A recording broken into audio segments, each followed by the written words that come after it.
Hello வணக்கம். இது உங்கள் சிவி. ஸோ சொல்லலாம் எப்படி இருக்கீங்க? இப்போ பார்த்தீங்கன்னா சம்பவம், அதாவது கமருதீன் வந்துட்டு அரோரா விஷயத்தில் ஒரு செம்மையான ஒரு முடிவு எடுத்திருக்காரு. இது தற்காலிக முடிவா இல்லை கண்டினியூ பண்ண போகிறான்றது அவர் மனசுக்கு தான் தெரியும். பட் இது வரைக்கும் விஜய் பார்வதிக்கிட்ட நிறைய முடிவுலாம் எடுத்திருக்காரு. ஆனால் இதை வந்து இது வரைக்கும் பண்ணியிருக்காரா கேட்டிங்கன்னா கிடையாது. அரோரா கிட்ட இது வரைக்கும் ஆனால் முடிவு எடுத்தது கிடையாது. பார்க்கலாம் என்ன நடக்குதுன்னு. சரிங்களா? ஸோ இன்றைக்கி என்ன நடந்துச்சு அப்படின்னா, அரோரா வந்து டைரெக்டாக வந்து விஜய் பார்வதியை வந்து நாமினேட் பண்ணுறாங்க.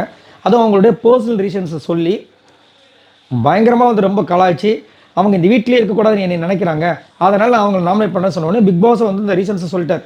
அவங்க பச்சையே தெரிஞ்சிருச்சு. அதனால் ஏன் இந்த மாதிரி வந்துட்டு இந்த மாதிரி ரீசன்ஸ்லாம் வச்சு இது பண்ணுறேன்னு சொல்லிட்டு இப்போ கொஞ்ச நேரத்துக்கு முன்னாடி அரோரா கிட்ட விஜய் பார்வதி பேசியிருப்பாங்க. ஆனால் அதுக்கு முன்னாடி கமருதீனுக்கும் அரோராவுக்கும் ஒரு சண்டை நடக்குது. ஏன்னா திடீர்னு அவருக்கு என்ன ஞான உதயம் வந்துச்சுன்னு தெரில, போய் அரோரா கிட்ட எதுக்கு அந்த பாயிண்ட்டை சொல்லி நீ நாமினேட் பண்ண, அதுக்கு பதில் வேறு ஏதாவது கூட சொல்லியிருக்கலாமே அப்படின்னும் எனக்கு உள்ளுக்குள்ளே ஹர்ட் ஆகிருக்கு. என்னை போய் ஒருத்தி வந்துட்டு அவையான கிட்ட போய் 2 ஓட்டு நீ ஒன்று நான் ஒன்று போடலான்னு சொல்லுவா. ஏன் நான் என்கிட்ட இருக்கிற ஒரு ஓட்டை போடக்கூடாதா? நீ வந்து நான் அவங்ககிட்ட இப்போ அவளுக்காக வக்காலத்து வாங்கிட்டு என்கிட்ட பேசுகிறேன், என்கிட்ட இந்த மாதிரி பேசுகிறதுனா பேசாத அப்படிங்கும்போது, இல்லை நீ எனக்கு ஃப்ரெண்டு, அவளே எனக்கு ஃப்ரெண்டு, நான் யாரையுமே விட்டு கொடுக்க முடியாது அப்படின்னா, விட்டு கொடுக்கற ஒன்று தேவையில்லை, நீ கிளம்பு அப்படின்னோடனே அவர் காண்டாக்ட் இருக்கார்.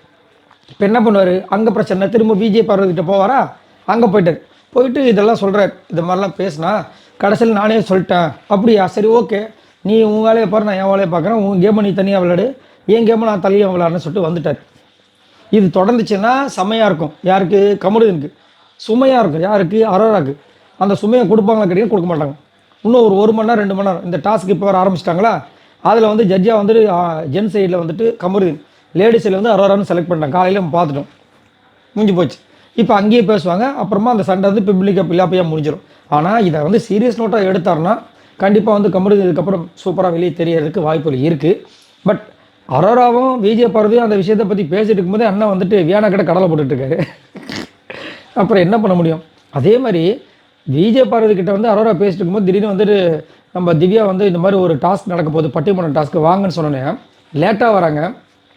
அதுக்கு அங்கே இருக்கிற கேப்டன் வந்துட்டு, நீ வந்து அங்கே உட்காரக்கூடாது, நீ லேட்டாக வந்துட்டு இந்த பக்கம் உட்காருனா, ஸ்ட்ரைட்டாக போய்ட்டு எஃப்ஜே கூட உட்காந்து 2 பேரும் ஹக் பண்ணிக்கிறாங்க. நாங்கள் லேட்டாக வந்து இந்த பக்கம் வரணும், அப்போ நாங்கள் நிறைய தப்பு பண்ணுவோமே அப்படின்றாங்க. என்ன அது ஒன்றுமே புரியல. சரி, இதை பற்றி உங்களோட கருத்துக்களை சொல்லுங்கள். இப்போ கமருதீன் வந்துட்டு பயங்கரமான ஒரு முடிவை எடுத்ததாக வந்து விஜய் பார்வதி கிட்ட சொல்கிறாப்புல.